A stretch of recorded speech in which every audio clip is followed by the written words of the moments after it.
আমি ইউথকে বিশেষ করে বলবো, কেউ চাকরির সন্ধানে আছি, এক একজন এক এক কাজ করছি, আমরা খুব দ্রুত নিরাশ হয়ে যাই। আমি আপনাদেরকে যেটা বলবো যে নিরাশ হবেন না। আল্লাহর বান্দা কখনো নিরাশ হয় না। আমার কাজ হচ্ছে ইট তুলে তুলে দেখা, পানি আল্লাহ ব্যবস্থা করবেন এবং আলবত করবেন। মনে রাখবেন, জীবনের সেটিং মাথায় রাখবেন। জীবনের সেটিং এর মধ্যে একটা সুখের সেটিং থাকে আর একটা দুঃখের সেটিং থাকে। ইন্না মাআল উসরে ইউসরা, ফা ইন্না মাআল উসরে ইউসরা। কঠিনের পরে সহজ আসবে, লবণের পরে চিনি আসবে। মনে রাখবেন, লাইফের একটা সেটিং থাকে। মা বাবা, চাচা চাচি, খালা খালু, ছেলে মেয়ে সবাই একসাথে। এটা দেখে বিভোর হয়ে যাবেন না, এটা দেখে আল্লাহ আল্লাহ রাসূল ভুলে যাবেন না। এটা লাইফের সেটিং, একটা তুফান আসার দে। চোখ খুলে দেখবেন, আমার এই সেটিং এর মধ্যে অনেক মানুষ মিস হয়ে গেছে। মা চলে গেছে, বাবা চলে গেছে, খালা কালু চলে গেছে। এক সময় দেখবেন আরেক তুফানের পরে আপনারা 4-5 জন ছাড়া বাকি সদস্যগুলা গায়েব হয়ে গেছে। হয় না এখানে? এটা লাইফের সেটিং, এটা হবে। আপনি এক লাইফের সেটিং এ বিভোর হয়ে যায় না। মনে রাখবেন, চলতে চলতে চলতে হঠাৎ করে মাটি হা করার দে 3-4 জন মানুষ নিচে পড়ে যাবে। এবার আমার পালা আসবে। কাজেই কোন জায়গার মধ্যে আপনি বিভোর হয়ে যাবেন না। আল্লাহকে স্মরণ রাখবেন, আমার একজন মালিক আছেন, আমার একজন খালেক আছেন। উনি কিছু জিনিস আমার কাছ থেকে চান এবং কিছু জায়গা উনি চান যে আমি ওই জায়গাগুলোতে না থাকি, আমি ওই জায়গাগুলোতে না থাকি। আল্লাহর উপর আস্থা রাখবেন, ভরসা রাখবেন। আমার আল্লাহ, যারা আমার আল্লাহর উপর আস্থা রাখে, কখনো তাদেরকে নিরাশ করেন না, কখনো তাদেরকে একা ছেড়ে দেন। পরিচয় আমি আর রহমান, আমার পরিচয় আমি অনেক দয়ালু। তো হাবিব, আয়াতে মঞ্জুর নূর দিয়ে হাবিব আপনার পরিচয়। তোর আল্লাহ যেহেতু রহমান, উনি রব, সেই হেতু আমার আল্লাহ আমাকে করেছেন রাহমাতুল্লিল। দেখছেন অবস্থা? হাবিবকে করেছেন কি? রহমত, মানে রব্বুল আলামিন। আমার আলামিন, আল্লাহর রুবুবিয়ত যতটুকুন পর্যন্ত যাবে ততটুকুন পর্যন্ত আমার নবীর রহমত যাবে, ততটুকুন পর্যন্ত আমার নবীর রহমত যাবে। আমরা আস্তে আস্তে গুছাই গুছাই আনি। কিছু গুরুত্বপূর্ণ কথা 2 সেকেন্ডের মধ্যে বলে ফেলি। আলহামদুর মধ্যে আমরা দোয়া করেছি, আলহামদুলিল্লাহি রাব্বিল আলামিন আর রহমানির রহিম মালিকি ইয়াউমিদ্দিন ইয়্যাকা না'বুদু ওয়া ইয়্যাকা নাস্তাঈন। শুরুটা কি করেছি? প্রশংসা আল্লাহ, যিনি কুল কায়নাতের রব, বিচার দিবসের মালিক। ইয়্যাকা না'বুদু ওয়া ইয়্যাকা নাস্তাঈন। আমরা তোমারই ইবাদত করি, তোমার থেকে কি চাই? সাহায্য। এটা আমরা প্রথমে আল্লাহর হামদ ও সানা করেছি। কি করেছি? হামদ ও সানা। এরপরে আল্লাহর দরবারে প্রার্থনা করেছি, ইহদিনাস সিরাতাল মুস্তাকিম। আল্লাহ সিরাতুল মুস্তাকিম দেখাও। আমরা সূরা থেকে আদব কি শিখলাম? আল্লাহর কাছ থেকে কিছু চাইতে হলে আগে আল্লাহর প্রশংসা করে করে যান, আগে আল্লাহর প্রশংসা করে করে যান। এটা হচ্ছে আল্লাহর কাছ থেকে কিছু চাইবার আদব। আচ্ছা, চাওয়ার পরে কোরআনে পাকের শুরু হচ্ছে, দোয়া কবুল হয়েছে, দোয়া কবুল হয়েছে। আল্লাহ কি বলছেন? আলিফ লাম মিম যালিকাল কিতাব লা রাইবা ফি হুদাল লিল মুত্তাকিন। এই পেজটা লাগাই দিছে। আবার কি বলেছে? হুদাল লিল মুত্তাকিন। এটা হেদায়েত শুধু কাদের জন্য? মুত্তাকিনদের জন্য। তো মাওলা মুত্তাকিন কারা? মুত্তাকিন হচ্ছে সিরাতাল লাযিনা আনআমতা আলাইহিম, যারা আমার নিয়ামত প্রাপ্ত বান্দাদের রাস্তায় আছে তারাই মুত্তাকিন। নিয়ামত প্রাপ্ত বান্দাদের রাস্তায় যারা আছে, যারা ওই নিসবত রাখে, তারা মুত্তাকিন। আর পবিত্র কোরআন সবাইকে হেদায়েত দান করে, কিন্তু কোরআনে পাক থেকে হেদায়েত নেওয়ার জন্য মুত্তাকি হইতে হয়। তো মুত্তাকি যদি না হন তাহলে কি হবে? তাহলে পথভ্রষ্টতা। তাহলে কি? ইউদিল্লু বিহি কাসীরা। মাওলা তাকওয়া কি? তো তাকওয়া হচ্ছে আল্লাহ যেই জায়গায় আপনাকে দেখতে চান সেই জায়গার মধ্যে থাকবেন, যেই জায়গায় দেখতে চান না সেই জায়গায় থাকতে পারবেন। এটা তাকওয়া। মাওলা কোন জায়গায় দেখতে চান? তো আল্লাহ ইন্নাল্লাহ ইয়া'মুরু বিল আদলি ওয়াল ইহসান ওয়া ইতাই যিল কুরবা। আল্লাহ তিনটা স্টেশনে দেখতে চান, আদলের স্টেশন, ইহসানের স্টেশন এবং মানুষকে সহযোগিতার স্টেশন। এই তিন স্টেশনে আল্লাহ আমাকে দেখতে চান। মাওলা আদল কি? তো আদল হচ্ছে ব্যালেন্স রক্ষা করা। ব্যালেন্স কি রকম? তো তোমার সাথে তোমার ব্যালেন্স, মানুষের সাথে তোমার ব্যালেন্স, আল্লাহর সাথে তোমার ব্যালেন্স। মাওলা আমার সাথে আমার ব্যালেন্স বলতে, তো তোমার সাথে তোমার ব্যালেন্স বলতে এমন কোন কাজ করিও না যেটা তোমাকে দুনিয়া আখিরাতের মধ্যে ক্ষতির সম্মুখীন করবে। আল্লাহর সাথে তো যেহেতু তিনি মালিক, তিনি খালিক, ওনার সাথে কাউকে শরীক করিও না। মাওলা আমরা তো শরীক করি না। করো কিরকম? দুনিয়ার মধ্যে এমন মাস্ত হয়ে গেছো পাওয়ারের জন্য, চেয়ারের জন্য, টাকার জন্য, পয়সার জন্য। আমি যে একজন আছি মনে আছে? তাওয়াক্কুল করি তো করো না। তাওয়াক্কুল করলে দৃষ্টি অ্যামাউন্টের দিকে যাইতো না। বুঝতে পেরেছেন আপনারা? এমনে মুখে মুখে, এমনে মুখে মুখে, তাহলে ব্যালেন্স নষ্ট হয়ে গেছে। আমি এটা অন্য বিষয়ে বলবো, অন্য আমাদের কালকের বিষয় আছে এটা, ওই জন্য আমি ডিটেলসে এটার ভিতরে ঢুকতে চাচ্ছি না। ব্যালেন্স রক্ষা করা। ব্যালেন্স কি রকম? আপনি যখন কাজ করবেন, যার যতটুকুন অধিকার তাকে ততটুকুন অধিকার দেবেন, আপনার যতটুকুন জিম্মাদারি সেটা পালন করবেন, নতুবা ব্যালেন্স নষ্ট হয়ে যাবে। ব্যালেন্স এটাকে বলে। আপনি যখন মিজানের পাল্লা তুলবেন, দুই পাশ সমান হতে হবে, ব্যালেন্স রক্ষা হবে। আমার আল্লাহ বলছেন কোন কাজের মধ্যে ব্যালেন্স নষ্ট করিও না। সালিশে বসিও, ব্যালেন্স নষ্ট করিও না। মানুষের সাথে কথা বলিও, ব্যালেন্স নষ্ট করিও না। কিভাবে ব্যালেন্স নষ্ট হয়? মানুষকে কষ্ট দিলে ব্যালেন্স নষ্ট হয়, মানুষকে অসম্মান করলে ব্যালেন্স নষ্ট হয়, মানুষকে ইনিয়ে বিনিয়ে রাইট রং করে মানুষের ভিতরে একটা বিদ্রোহ এবং ঘৃণার উদ্রেক করা, এটা ব্যালেন্স নষ্ট হয়। এর পরবর্তীতে আল্লাহ মাওলাই করিম স্রষ্টা আল্লাহ, কিন্তু আমি দুনিয়াতে যখন কাজ করি বোঝা যায় না আমার স্রষ্টা যে আল্লাহ। ব্যালেন্স নষ্ট হয়েছে। মানুষের সাথে মানুষ, মনে রাখবা, একটা তোমার রাইট আর একটা তোমার রেসপন্সিবিলিটি, দুইটা জিনিস খেয়াল করবা। হক কি, জুলম কি? জুলম হচ্ছে যার যতটুকুন প্রাপ্য তাকে তার অধিকার থেকে বঞ্চিত করার নাম জুলম। আপনি তাকে তার অধিকার থেকে যদি বঞ্চিত করেন তো ব্যালেন্স রক্ষা করেন নাই। এটা হচ্ছে আদল। ইহসান কোনটা? তো ইহসান হচ্ছে মানুষ যার যার অবস্থা অনুযায়ী তোমার সাথে বিহেভ করবে, তুমি মাথায় রাখিও যে তার কর্মের ব্যাপারে আল্লাহ তোমাকে জিজ্ঞেস করবে না, তোমাকে তোমার কর্মের ব্যাপারে জিজ্ঞেস করবে। সুতরাং তুমি যখন মানুষের সাথে বিহেভ করবা, হোসন বজায় রাখবা, সৌন্দর্য বজায় রাখবা। কেউ কষ্ট দিয়েছে, কষ্ট দিতে যাও না, দফা করো। তুমি তোমার মতো সুবিচার, সুন্দর ব্যবহার করে যাও। আমি তোমাকে এই স্টেশনের মধ্যে দেখতে চাই। আর কি? ইতাইজুল কুরবা, আর গরিব আত্মীয় স্বজনকে সহযোগিতা। এই তিনটা স্টেশন আমি তোমাকে দেখতে চাই। আর তিনটা স্টেশন আমি তোমাকে দেখতে চাই না। কোনটা? একটা অশ্লীলতা, ওয়ায়ানহা আনিল ফাহশা ওয়াল মুনকার ওয়াল বাগ। আমি অশ্লীলতার স্টেশনে তোমাকে দেখতে চাই না। ওয়াল মুনকার, কোন গর্হিত অসমীচীন কাজে আমি তোমাকে দেখতে চাই না। এবং আমি তোমাকে জুলম, কারো হক নষ্ট করার স্টেশন আমি তোমাকে দেখতে চাই না।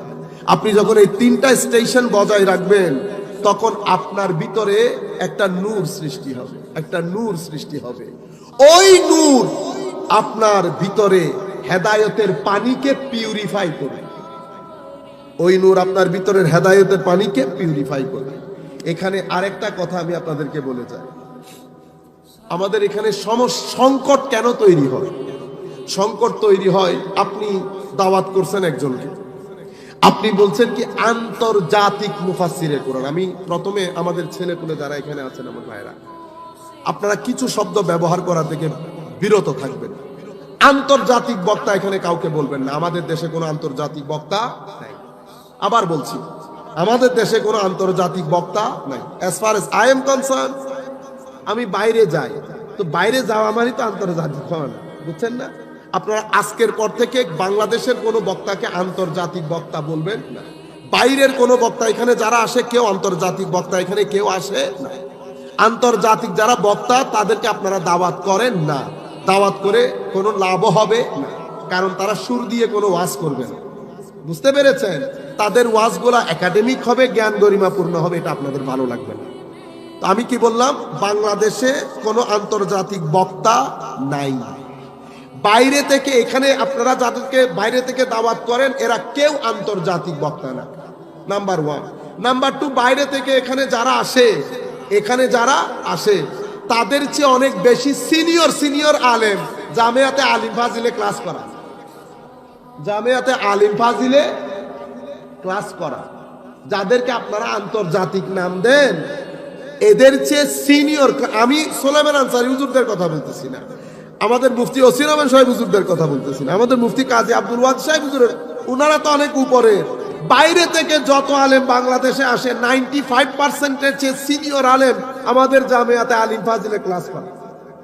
কিন্তু আমরা কি করে জানেন, প্লেনে চড়ে আসে তো লোড নিতে পারি না। আপনারা এই হাস্যকর কাজগুলা করবেন না।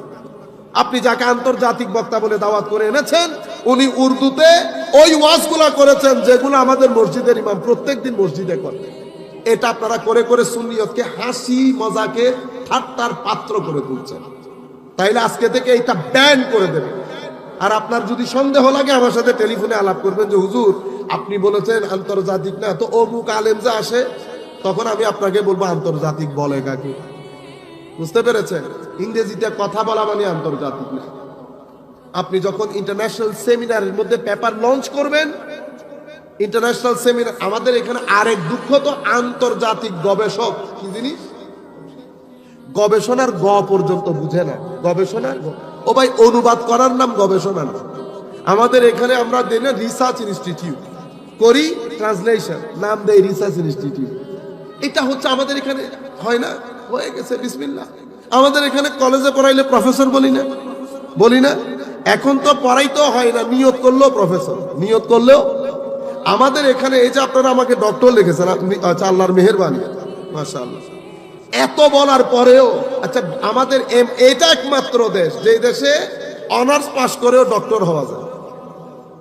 মাঝে মধ্যে হাস্যকর লাগে, একটা ছেলে মাত্র অনার্স করেছে, আপনি লিখে দিয়েছেন কি ডক্টর। আমি এতবার নিষেধ করার পরও আপনি তবুও কেন হুজুর মাহফিল ভারী হইতে হবে। ইন্না লিল্লাহি ওয়া ইন্না ইলাইহি কি করেছেন জানেন? চিটিং করেছেন। কি করেছেন? চিটিং। মাহফিলের মধ্যে চিটিং করলে মাহফিলের রুহানিয়ত থাকবে। হয় কি, তখন ম্যাক্সিমাম মাহফিলের মধ্যে গিয়ে দিল থেকে কথাগুলো আসে না, তখন আমার বুঝতে আর বাকি থাকে না যে এখানে হয় হারাম টাকা এসেছে, নতুবা কোনো একটা গন্ডগোল ভিতর থেকে হয়েছে।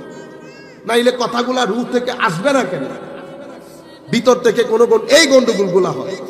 আপনারা জিতাজিতি বাজি ধরেন, কার থেকে কে অমুক ভাইরালকে এনেছে, আমি অমুক ভাইরালকে আনবো।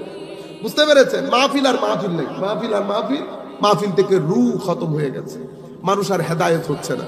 মানুষ কি করে, সারা রাত দিনটাকে 3টা-4টা পর্যন্ত হাসি মজাক করে বিসমিল্লাহ করে। আপনারা বুঝতে পেরেছেন? এই কাজগুলা করবেন না। এখানে কোনো গবেষক নাই। আমাদের বর্তমানে আহলে সুন্নাত ওয়াল জামাতের এই অঙ্গনের মধ্যে গবেষণা বলতে যাকে বুঝায়, যেই জিনিস গবেষণা বলতে বুঝায় সেই আঙ্গিকে যারা ওয়াজ তাকরীর করে, আমাদের এখানে কোনো গবেষক। আমি আবার বলছি, আমাদের এখানে যারা ওয়াজ তাকরীর করে, বাইরে থেকে যারা আসে ওয়াজ তাকরীর করার জন্য আমাদের এখানে বিভিন্ন মাহফিলের মধ্যে, কেউ গবেষক না। বুঝতে পেরেছেন? আবার কেউ যদি আপনাদেরকে এটা চ্যালেঞ্জ করে, আমার নাম্বারটা, আমরা কথা বলবো, তখন আমি বলবো না, আপনি আমাকে বলতে হবে তো গবেষণা কাকে বলে। আপনি গবেষক, আপনার গবেষকের পত্র লাগবে না। আপনি যখন আমাকে গবেষক বলবেন, আমার পেপার লাগবে না, এটা আমার গবেষণার পত্র। কি করেছেন আমি তখন দেখতে হবে না। এগুলা বললেন না আল্লাহর ওয়াস্তে। কেন বলবেন না জানেন? কারণ তরুণ প্রজন্ম বড় হচ্ছে। আপনি আমাকে পরিচয় করিয়ে দিয়েছেন এই সেই বড় করে, তখন সে কি বলবে জানেন? আপনি যখন আমাকে বলবেন না মুফতি, সে তখন ইমামে আজম আর আমি দুইজনের মধ্যে কি করবে?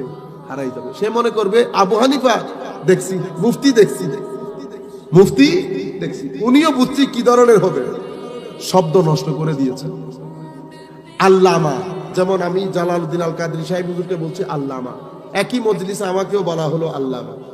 শব্দটার মধ্যে যদি জবান থাকতো প্রতিবাদ করতো না? আল্লাহর মেহেরবানি যে শব্দের জবান নেই, আপনি আপনার মতো করে দিয়েছেন। এগুলা করা ব্যান করে দেন। আপনারা এই আল্লামা, আন্তর্জাতিক গবেষক, যত্রতত্র ডক্টর লেখা ব্যান করে দেন। আমাদের কয়েকজন ছাড়া এখানে কেউ আর পিএইচডি হোল্ডার নেই। সুতরাং এগুলো হাস্যকর করবেন না, হাস্যকর করবেন। এটা কেন বলছি জানেন? আপনি দাওয়াত করেছেন, সংকট কেন তৈরি হয়? হুজুর এসেছে, আপনি বলেছেন কি আন্তর্জাতিক মুফাসসিরে কুরআন। মনে রাখবেন, এলমের মজলিসে বসে তাফসীর করার জন্য শাইখুল হাদিস এসে যখন এলমে হাদিস থেকে নতুন কথা বলবে, এমন আমি আসবো, আমি তাফসীর করব, ইমাম ইবনে কাসির এটা বলেছে, কাশশাফ এটা বলেছে, রাজি এটা বলেছে, আমি আপনাকে ওনাদের কথাগুলো শুনিয়ে দিলাম, আমার যোগ্যতা আছে। আমি যখন সংকট কখন তৈরি হয়? যখন আমি নতুন ডেলিভারি দিই, নতুন কথা ডেলিভারি। যিনি নতুন কথা ডেলিভারি দিবেন ওনাকে বসাবেন, বসায় বলবেন আপনার সনদ দেখান। কি দেখান? মুখস্থ করে ফেলেন। সনদ কি বলেন? সনদ। আমাদের এখানে, আমাদের ইসলামিক ক্লাসিক্যাল সায়েন্সে বলা হয় আসসানাদু মিনাদ্দিন।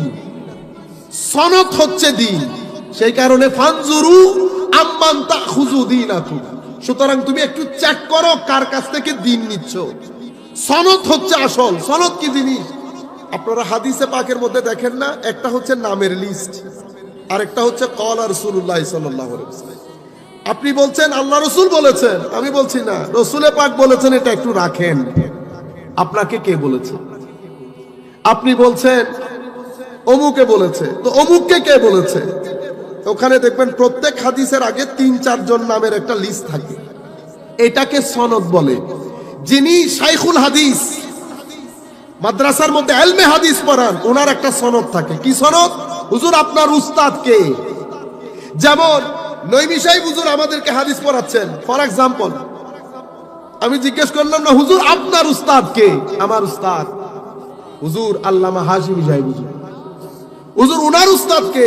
মুফতি আমিনুল ইহসান। দেখছেন ভারী হয়ে গেছে, সনদ ভারী হয়ে গেছে। তো হুজুর আপনার ছাত্র কে? মুফতি ওসিউর রহমান। আর কোনো কথা বলার আছে? আর কোনো কথা বলার নাই। সনদ কি? সনদ হচ্ছে যিনি হাদিস পড়াচ্ছেন, যিনি তাফসীর করাচ্ছেন, ওনার সাথে নামের একটা লাইন, যেই লাইনের শেষ আমার নবী সাল্লাল্লাহু আলাইহি ওয়াসাল্লাম বলেছেন। উনি অমুক থেকে, উনি অমুক থেকে, উনি অমুক থেকে, উনি অমুক থেকে, উনি অমুক থেকে, উনি সাহাবায়ে কেরামের অমুক থেকে, উনি রাসূল করিম সাল্লাল্লাহু আলাইহি ওয়াসাল্লাম। এটাকে সনদ বলে। এবং যারা আপনারা শাইখুল হাদিস বলেন, প্রত্যেকের কাছে সনদ আছে, আপনাকে দেখাইতে পারবে এটা আমার সনদ। উলামায়ে কেরাম কি করেন? ধরেন একজন মুহাদ্দিস আছে রাশিয়াতে, উলামায়ে কেরাম এই যুগে পর্যন্ত রাশিয়াতে চলে গেছে, কোনো কিছু না, হুজুর একটু দার্স দেন, একটু দার্স দেন। একটা কিতাব পড়েছে, পড়ানোর পরে হুজুর ওই সনদ দিয়ে লিখিয়ে দিয়েছে, আমি সাইফুল আজম সাহেবকে পড়িয়েছি, আমার উস্তাদ অমুক, ওর উস্তাদ অমুক, ওর উস্তাদ অমুক, ওর উস্তাদ অমুক, করতে করতে নবী করিম সাল্লাল্লাহু আলাইহি ওয়াসাল্লাম সিগনেচার করে দিয়েছে। এখন আমার একটা লিঙ্ক হয়ে গেছে না? এটাকে সনদ বলে, এটাকে সনদ বলে। এরপরে আমরা 3টা জিনিস দিয়ে চেক করি, শিক্ষককে, ছাত্রকে। যখন সবকিছু পেয়ে যাবেন তখন বলবেন ভেরি গুড, এখন বলেন কথা। সংকট তৈরি হবে না। সেই কারণে আগে সংকট তৈরি হয় নাই, ফিতনা ফাসাদ হয় নাই। কেন?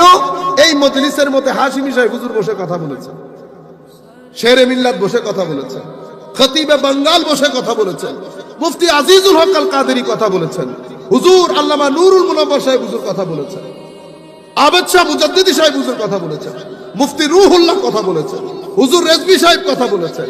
ফিতনা হয় নাই। ফিতনা কখন থেকে শুরু হয়েছে?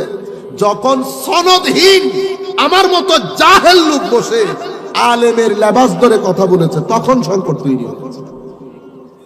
আপনারা বুঝতে পেরেছেন?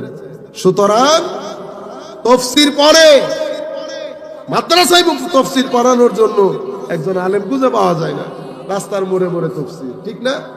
আপনি এখানে তো বা চট্টগ্রামে এখনো বেঁচে আছে, আপনি বাইরে যান, চট্টগ্রামের বাইরে নর্থ বেঙ্গলের দিকে মোড়ে মোড়ে তাফসীর, মোড়ে মোড়ে তাফসীর। এখন আপনারা বুঝতে পেরেছেন সংকট কেন তৈরি হয়? আগে সনদ, তারপরে কথা। কাকে পড়িয়েছেন? আপনি বলছেন আপনি আমাদের দেশে কিছুদিন আগেও ছিল না আন্তর্জাতিক মুফাসসিরে কোরআন, সরাসর রাজনৈতিক কারণে একজনকে আপনি আন্তর্জাতিক বানিয়ে দিলেন। কি কারণে? কি কারণে? মানুষ খেয়েছে এই কারণে? তাফসীর আর রাজনীতিকে এক জিনিস, সংকট তৈরি হয়েছে সেই কারণে। বুঝতে পেরেছেন আপনারা? আর সালাতুল ইয়া রাসূলুল্লাহ আলাইকুম সালামুন ইয়া হাবিবাল্লাহ আলাইকুম, আখেরি পয়েন্ট।